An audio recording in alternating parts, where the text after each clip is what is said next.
Welcome, everybody. It's your boy, the Versace Stoner, with another episode of VSW.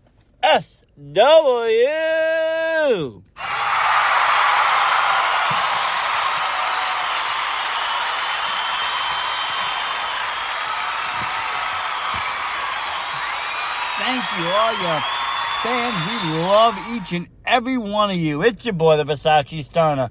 I'm here with the Saber Wolf. The Saber Wolf here. And special guest, Mike Panchu. Hello, everyone. Thank you. Thank you for having me once again. I'm shooting from the hip here with this introduction stuff. I go by many nicknames. Mike Panchu, Mike Pikachu, Machu Picchu, Panchi, the Yoga Demon. The list goes on, but excited to be here. And we're re-rolling with, episode 50. If you heard part 1, we had a great interview with the Suplex. We had Isana, New England. Suplex Summer coming right up. Greatest, superstars in New England Pro Wrestling right now. And, we had her on our episode. It was a great episode. If you can go back and listen to it, do that. But now we are with part 2. We are keeping the party going, our 50th episode. Like I said, and we have a lot of action coming your way with announcements and, maybe some trivia. We got some questions and answers and all sorts of things happening. Sounds good, Versace. So, before I get into my announcement in a few minutes, I would like to talk about how ironic our 50th episode comes on the eve of the two greatest days, the flagship Versace Day 420, and you got Doge Day to the moon. Right? Everybody's talking, they're going to try to push Doge up there tomorrow. Get it to what, 65 cents, $1 maybe? I heard $1.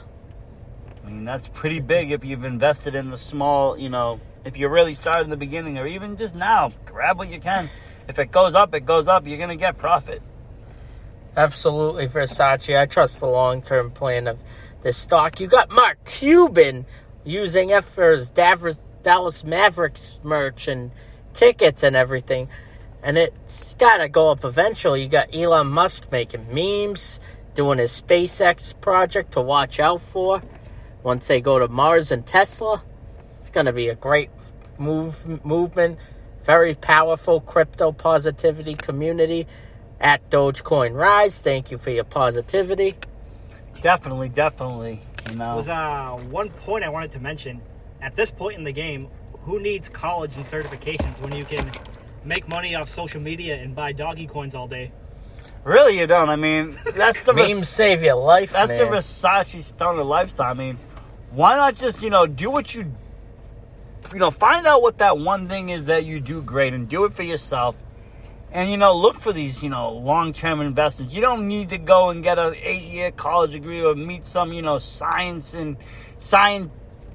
that, studies, economics for 25,000 years. Just Facts. People are doing this with, extra spare change in their pocket, every week, just throwing it towards these small little coins. And, they're taking off. And, I don't think, I think it's going to change the scene of how people make their money. This it's been a terrible thing that's happened in the year. Yes, the pandemic has been terrible. A lot of people lost their jobs. And, a lot of people are still struggling to get their jobs. A lot of families are going hungry. But also in the wake of all that, something has emerged. People have found ways to do things remotely, on their own, from their house, without a boss. These are all great things. You got Google coming out, with IT certifications, all sorts of things. You don't even have to go to conventional college anymore. Everything can be done from your couch. Or your laptop or desktop or even your phone.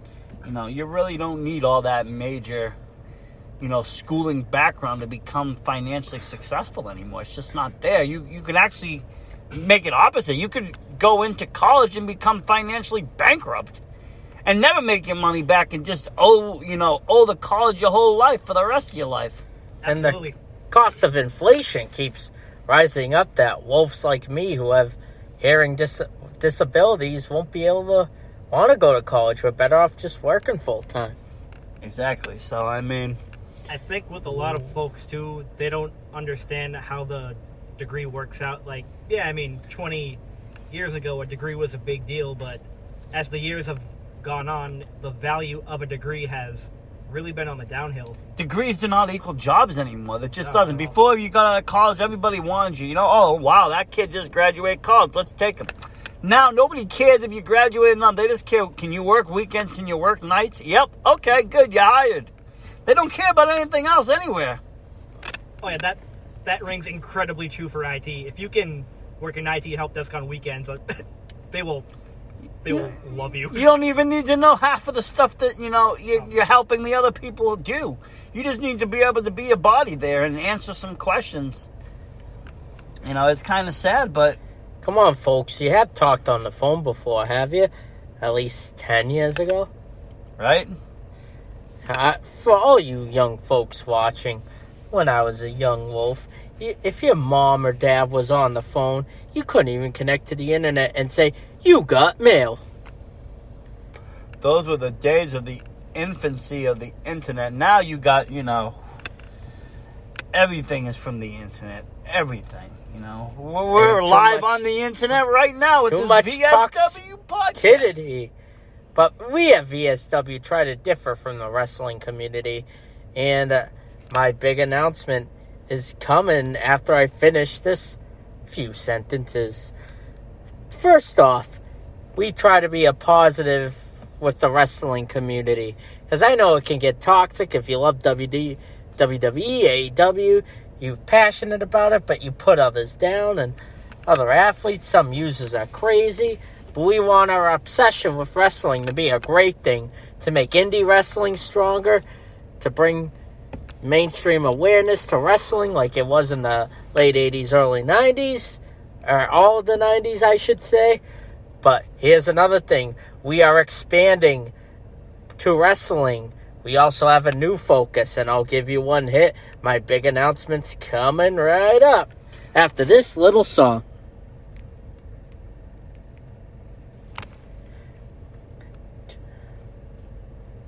Ship.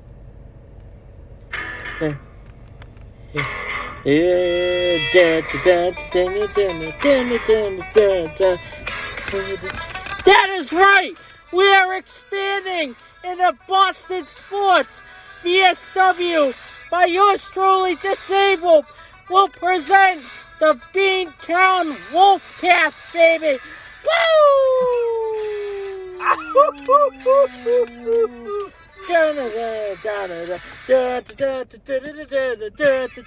Hell yeah! You got Patriots, Red Sox, Celtics, Bruins, and when we launch in May, you can shoot your questions under Disabled and at VSW Podcast. We'll talk about how awesome the Red Sox have been doing, including their Marathon Monday win. It's an ironic day I announce it on this day, a day that brings us all together and the tragic events that happened years ago with the marathon manhunts and everything like that. Today I announced something positive. We got the Patriots season coming, including DB12 and Gronk winning their Super Bowl. They'll be coming to Foxborough. We'll be talking about that. Will the Pats draft the QB? Don't forget that Taylor Hall trade. Oh, if we could have taken him in 2010 and said Tyler Sagan, that would have been a great move. It's paying off right now for the Bruins, win 4 in a row, beating the first place Washington Capitals yesterday. Are they going to go far? You'll find out. We'll talk about past Boston sports moments. We got the Celtics who are finally driving it after getting Marcus Smart back and everything else.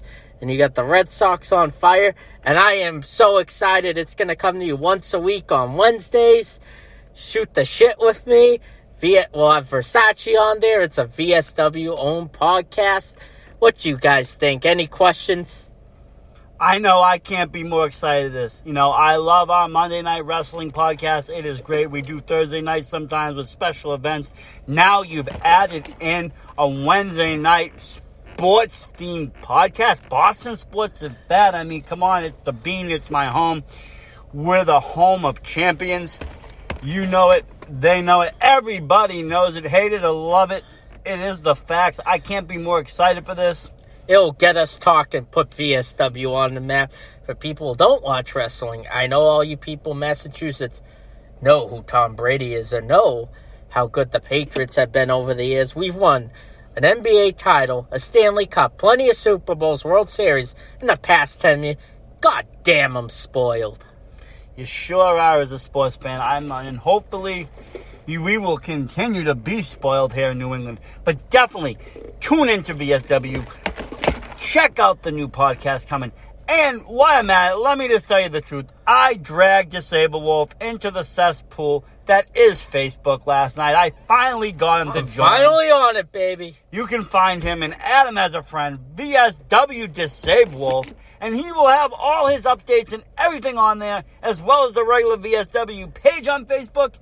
And you can always find us at VSW Podcast on Twitter and Versace Stoner 9 and at Disabled Wolf. We are everywhere on social media, always bringing you the latest information and what's going on with the wrestling, the sports now added, pop culture too. We got it all coming at you.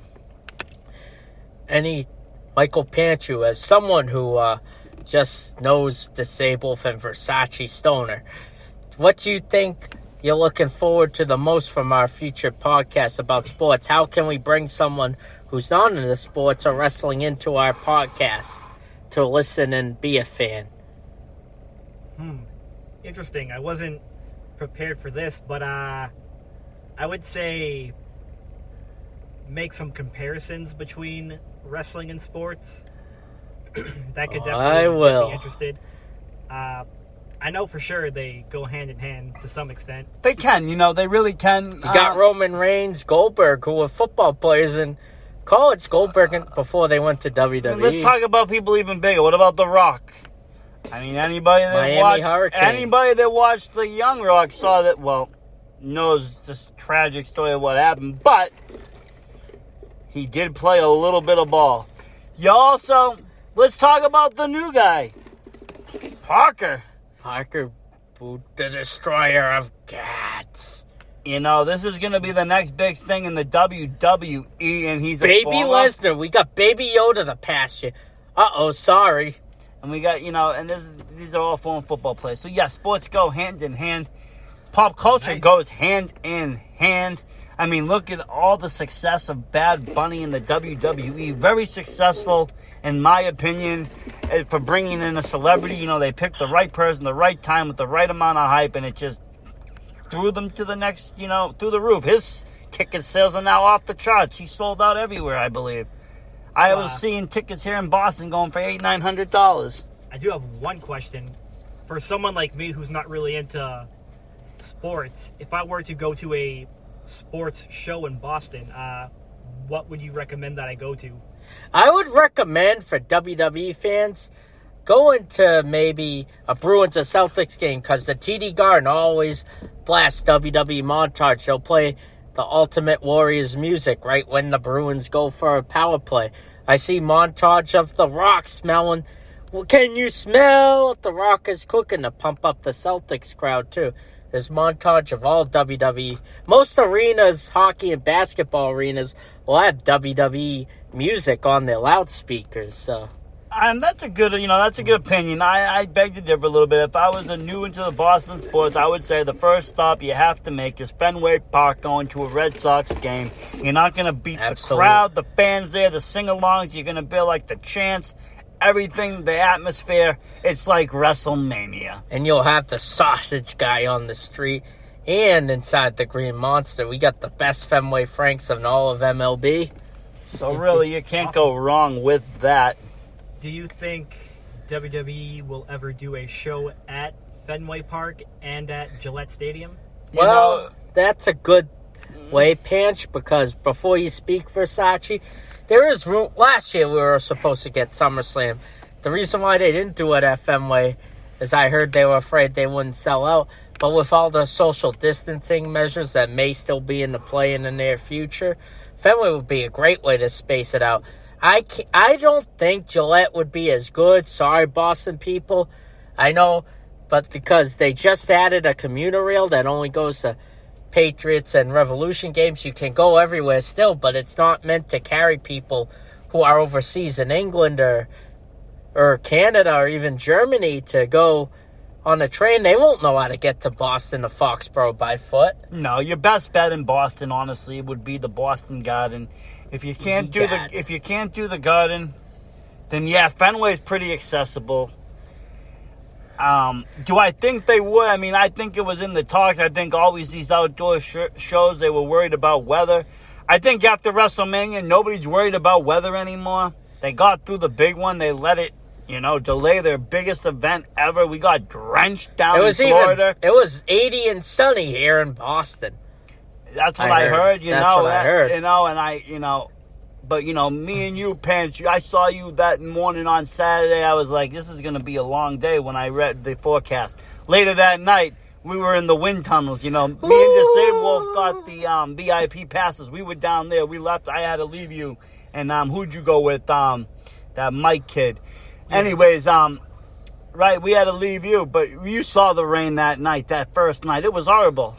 Oh yes, it felt like New England Part 2. I was like, damn, I came to Florida for this. Right? For me, I thought I was at home. I was used to it because I've been to plenty of Patriots games, even the historic regular season game against Peyton Manning and the Denver Broncos Sunday night game. It was so cold, it was negative. It was below 10 degrees for November.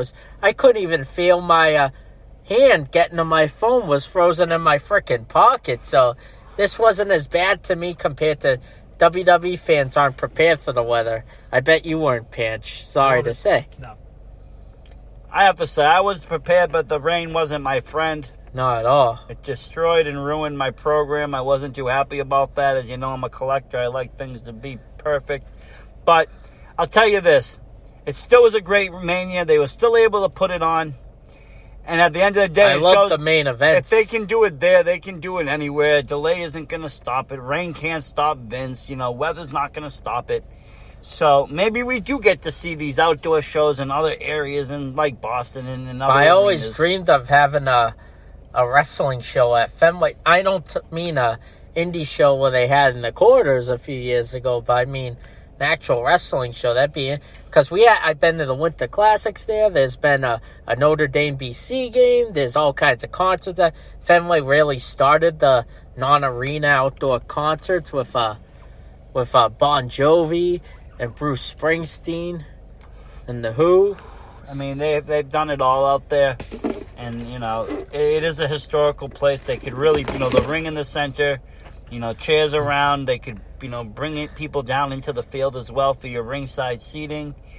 I mean, it could be done and it could be pulled off great. It's really all up to, Vince and how much is it going to cost him? What's he going to want to do? A couple of years ago, he didn't even want to do Madison Square Garden because the prices went too high. And I was there in New York, New Jersey Mania. They had they couldn't get the Javits Center for a good price, so they had it in a cruise pier in Brooklyn, that Brooklyn area people don't really go into.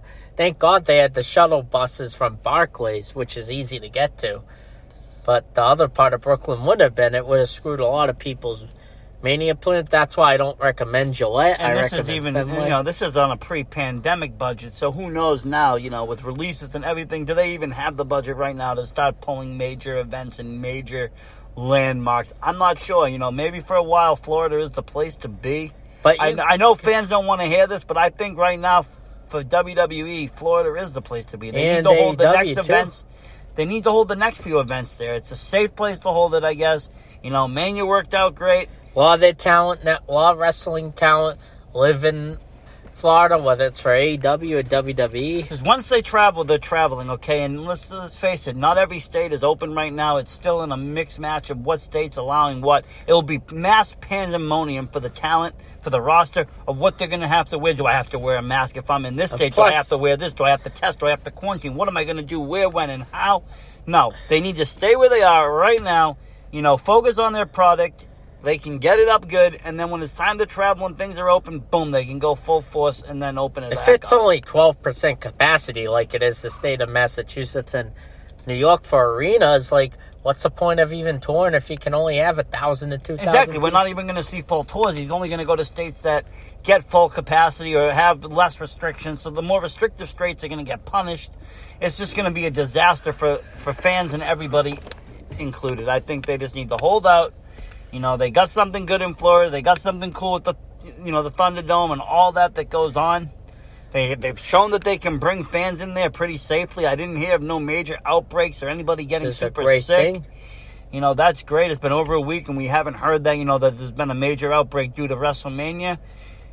So, I mean, with all that being said, I really do believe, they still just need to just keep what they're doing. They're doing the right thing, and just keep building the momentum that they have. To add on to that, Versace, I just want to let you know that I know Boston was supposed to get SummerSlam and most likely had an access last year. We would have even gotten NXT TakeOver for the first time. But I honestly don't want it this year. Let Florida or Texas have it. Because one of the big things I was down on this trip was there was no WrestleMania access. And I would want an access to meet all the main roster as collectors like you get exactly. I mean, I had to say, I was kind of disappointed about the access. I wasn't going to spend the virtual prices to virtually talk to any wrestler. I did go to the WrestleCon. I think you were there with me on day one. There wasn't as many legends. There wasn't as many legends as there was years ago when, at the New York trip, or even, if you want to talk about an epic trip, talk about the one in New Orleans. It was almost every legend. Stone Cold. Every legend there. Goldberg, Sting, all the elite guys before AEW. But, it wasn't your normal WrestleCon. There was a lot of indie shows, I'll give it that. But it wasn't your normal Mania week. You had things mixed matched up. There was no takeover. That was earlier on in the week. You had to be around for that. It wasn't like your normal days of build-up. It was very, weird. Mania was 2 days. It felt a little rushed. Like I said, we were delayed. But with that being said, I can't see them doing it anywhere else. It only works right now in Florida because they have it set up the way they do to get things to go. Absolutely, Versace. Another thing I'd want to talk about is we're talking about wrestling, what makes us, our Boston sports expansion, and I'll have Michael Panchu I'll ask him. So what you want to see us cover besides Boston sports and indie wrestling in the future on VSW? I would say UFC, definitely movies. The movie train is big right now with Godzilla vs. King Kong, Mortal Kombat coming out, Conjuring. Wrestlers are in movies. I can see some correlation between all of that with the podcast. Video games even, the Bitcoin stuff. Lots of options. Definitely. The Versace Stone is a pretty big gamer. He has a Twitch. He plays Sable Fest PS4. A whole bunch of different variety of games from, horror games to thrills. I'm also a big horror movie. So, as the season goes on, and, it's hard to think about it now in spring. I don't get a lot of traction with it. If I could do it, I would do it all year round, but I do it mostly as it starts to get late summer. I will start to introduce horror into this. And, I will do favorite horror movies. I will do horror-based podcasts. And we will review Spooky World this year. We'll even talk about old WCW pay-per-views like Halloween Havoc, one of my favoriteest pay-per-views of all time, that they would have every year, that people don't talk about anymore today. And honestly, when we get back to the movie scene, Versace, I cannot wait to cover the Marvel Universe. Big year for them. After a high, greatest in 2019 was the best movie year of all time. You had all the Marvels, the Star Wars, the comedies. There was the remakes of animation. But then how good was WandaVision? How good was that? That really jump-started the, Marvel Universe. And now you got even more great things coming out of the Falcon, the new Captain America, Falcon and the Winter Soldier. To touch on what Panchu said, Hoss Battle of the Year. You had King Kong fighting Godzilla. That's like Stone Cold to the Rock for you wrestling fans. It really is. We also got, a fan favorite, Mortal Kombat, coming out soon. If you watched the early 90s video, it was kind of funny, campy, but, this looks a little bit more serious. They had Mask before Mask were a thing. They really did. And that's a fan favorite game. That's just embedded in culture, Mortal Kombat. I'm very looking forward to that. That'll be coming out soon. We will cover all of that. we are a majorly, like I said, we're a major wrestling, podcast. We cover independent wrestling. We cover some of the major wrestling. I try not to cover what all the other people cover because there's no point if there's 1,000 people covering the same exact thing. But, it is time to expand a little bit. There is people that have multiple interests and not just wrestling. We will have it neatly and nicely organized for people to find us, though, on our YouTube, And we will have a website once we get more content going in the coming summer or fall. Between quarter 2 and 3 of 2021. Oh, we sure will. And And like I said, you'll have your new podcast coming out. That will have its own playlist on the YouTube.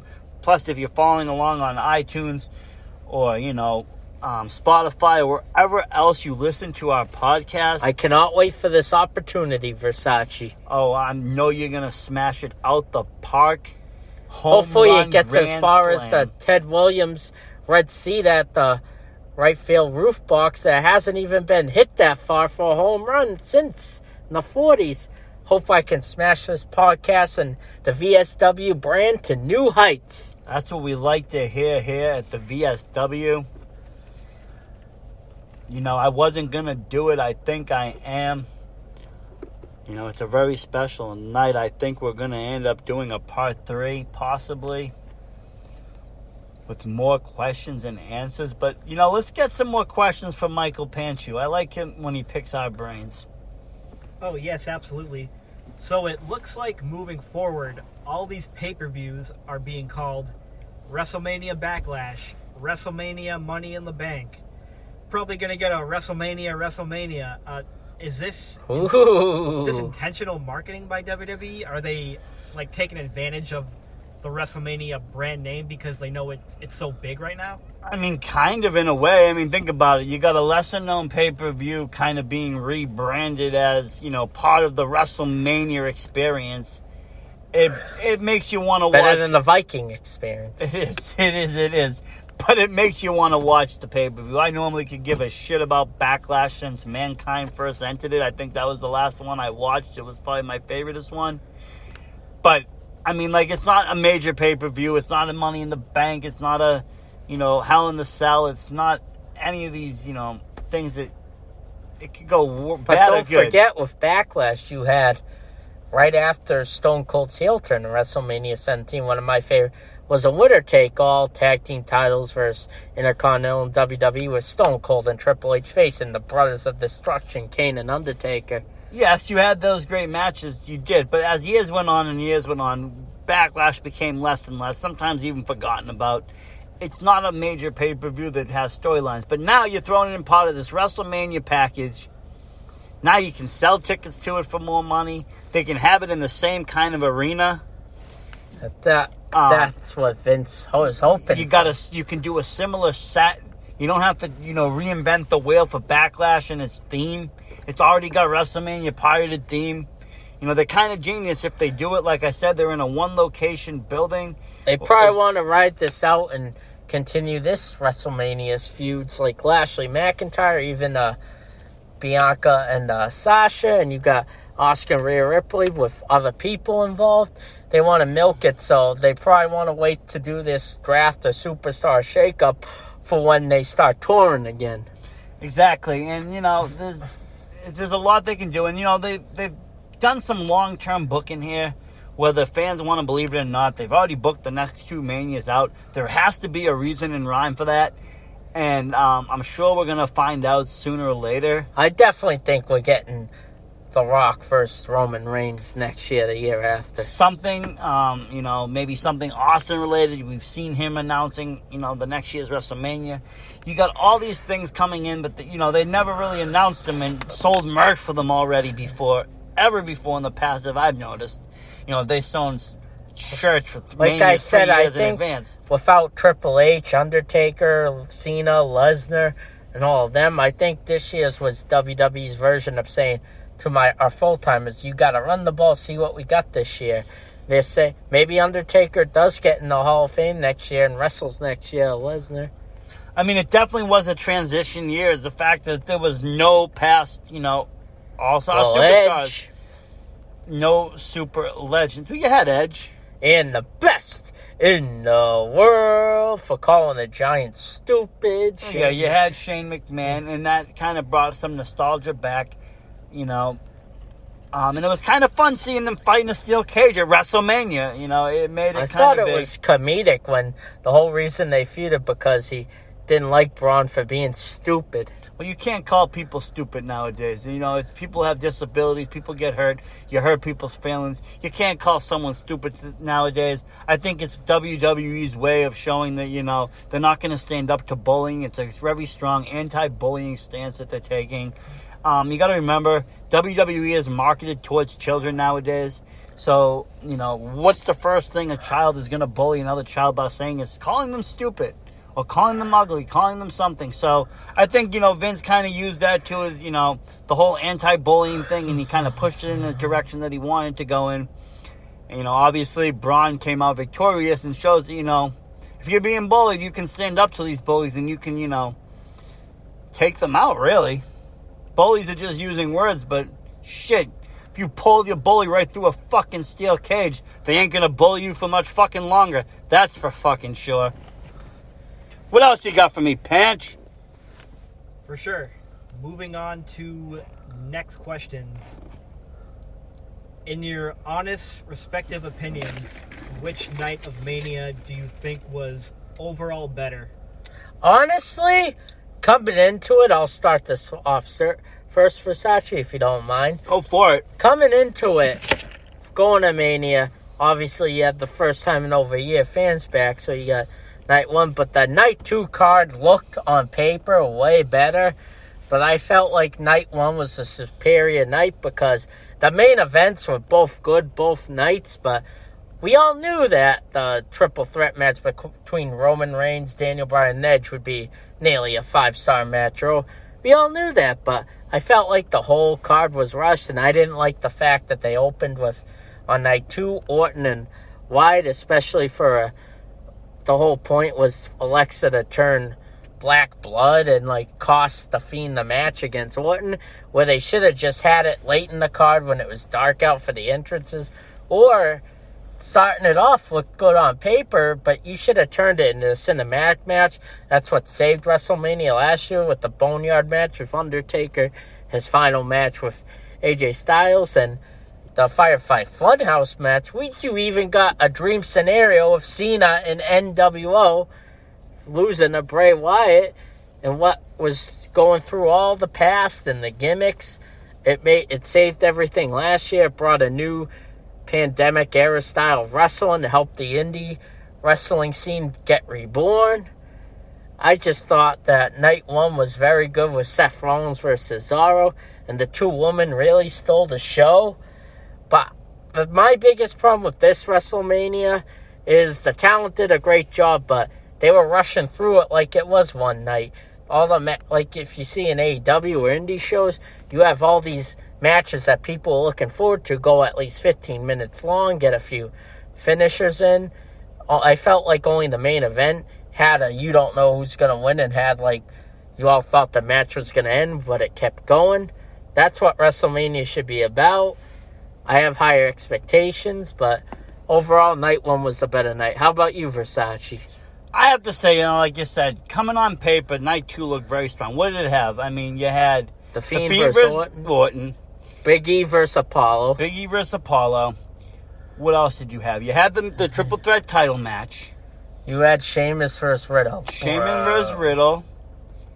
What night was Bad Bunny? Night one. That was night one, yep. Okay, but you also had something else on night two that I think was trying to... You had the women's tag match. You had Asuka versus Rhea Ripley. And Asuka versus Rhea Ripley. On paper... And Sami Zayn versus Kevin Owens with their roles reversed. Exactly. And, you know, and all these matches, like you said on paper, well, some of them were dream matches. Like, that main event was a dream match. Absolutely. Coming into it, I was like, night one's going to be kind of like, you know, build up, and night two is going to be like, you know, the real thunder. No. But it didn't happen for me. You know, yeah, we got delayed the first night, and I think it hurt night one, but it was still good. It hurt it, but boom, right off the bat, we get a dominant Bobby Lashley victory. That stunned people. People thought Drew was walking back with that title. Especially for the first time in over a year. They weren't going to have pre-show matches, and they were going to have open at the crowd with the WWE title. I thought Drew was winning for sure. A lot of people did, and bam, Bobby Lashley with the victory to open things up. Okay, I know a lot of people weren't interested in that Braun match. I thought it was a great cage match, funny. It had some humor in it, but it also had some excitement and some pretty iconic scenes, like you said, when he pulled through the cage.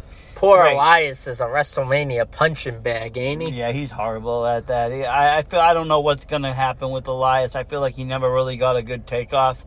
Also, night one, you had, the Bad Bunny match. Super hype for that. Tremendous job from someone that, isn't a full-time wrestler. Face it. He trains better and harder than a lot of professional wrestlers even do. He trained in Orlando for 4 months. Yeah, that's more than most wrestlers even do for themselves. Especially celebrities. And yeah, most celebrities can't even do, 1 or 2 spots. This dude was able to hold his own. Okay. You had all these matches that were really great. You had the women's title match, one of my favorite matches. And it stole the show from me. Bianca Belair being crowned champion. That was amazing. It was a very emotional night where you could see the emotion on her face, and I think it just, it made Mania a Mania moment. I didn't really feel those Mania moments night 2, but night 1 I definitely did. I'm going to have to go with night 1. Nice. All right, moving on to the next question. So, obviously, night 1, WrestleMania had the weather scare. Let's say the weather did get out of control and there was absolutely no way possible for WWE to run the show night 1. They just have Sunday left. What steps would have WWE taken to ensure that WrestleMania would go on in some capacity? Vince canceled the show. That's kind of interesting. There was a guy that fell off the rafters and ended up passing away, and they still resumed the show. So come on. It would be hard for me to see Vince canceling the show. But if realistically he had to cancel the show, I think they would have either turned Sunday into some kind of a super show starting at like noon or 2. I think you would have had to have pre-show matches. Or you would have had to do some pre-show matches, or they would have extended Monday Night Raw into WrestleMania. They would have done some on-the-fly movements to make sure everything got seen, and they would have just extended the days. Like I said, maybe Raw would have been part of Mania Night 2, and Night 1 would have been Sunday night. That would have been interesting. WrestleMania on cable, you could have made it commercial 3. It actually probably would have got a lot of good high ratings for a Monday night wrestling show. Probably should have tried that now that I think about it. Right? Especially when you didn't have the national title game in college basketball go up against Raw Mania like you do every year. And it's not like WrestleMania is any longer or shorter than Monday Night Raw. Just saying. 3 hours is 3 hours. But, yeah. I think they would have made it work. I definitely do, too. They wouldn't announce all these ticket sales and all these going back to having fans for nothing. They would have made it work somehow, because no one's going to really try to readjust their flights, especially in a pandemic hotspot like Florida. No, definitely not. And they would have been held liable. They couldn't have done that. But like I said, Vince is not as stupid as people think. They are a billionaire company. They know how to make things work on the fly.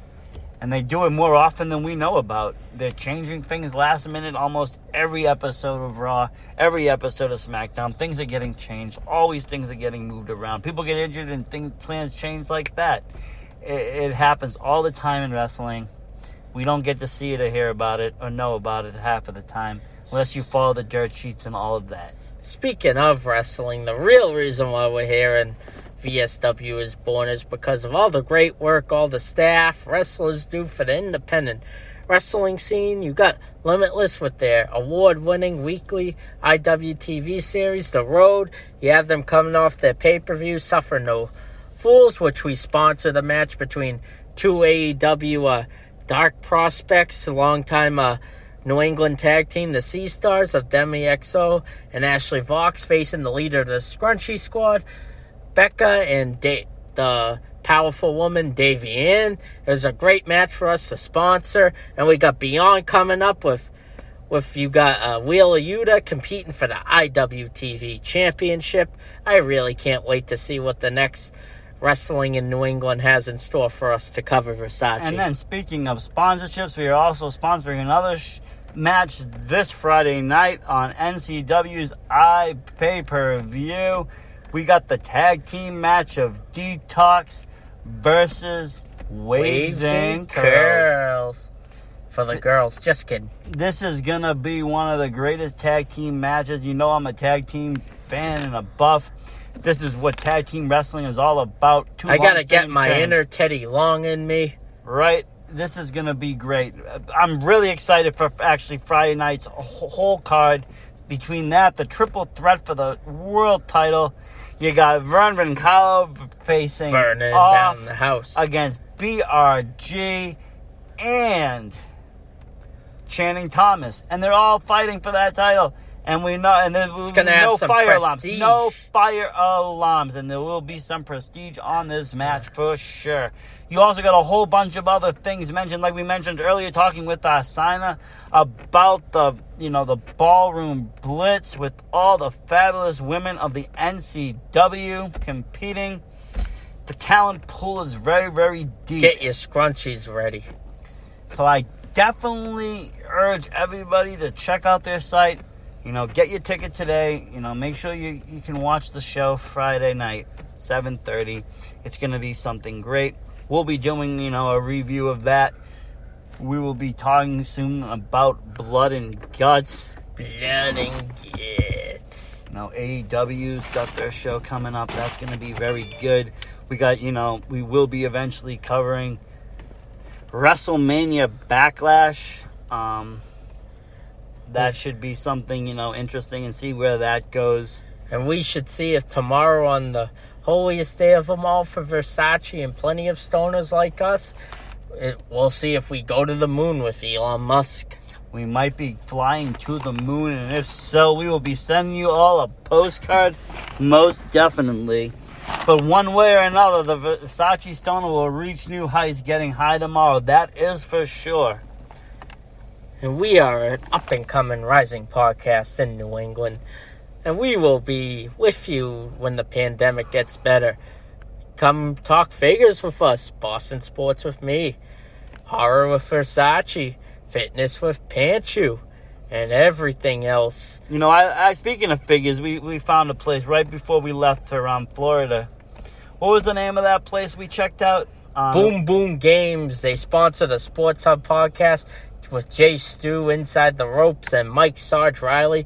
Great mix of Boston sports and wrestling. Really cool store, though. They had a lot of retro video games all the way back from NES all the way to today's got games. all the Star Wars stuff. They had the Star Wars stuff, and then they had all the wrestling figures and old magazines, Funkos, collectibles, all sorts of stuff. Pokemon cards. Really Gotta catch cool them store. all. Very, very cool store. Definitely just a place to check out if you're a collector, which is another thing we talk about here on the VSW is, figure collecting and so forth. But I thank you all for listening to episode number 50. Give it up for us, boys. This has been a ride. Thank you. Thank you. Shade Wolf is out.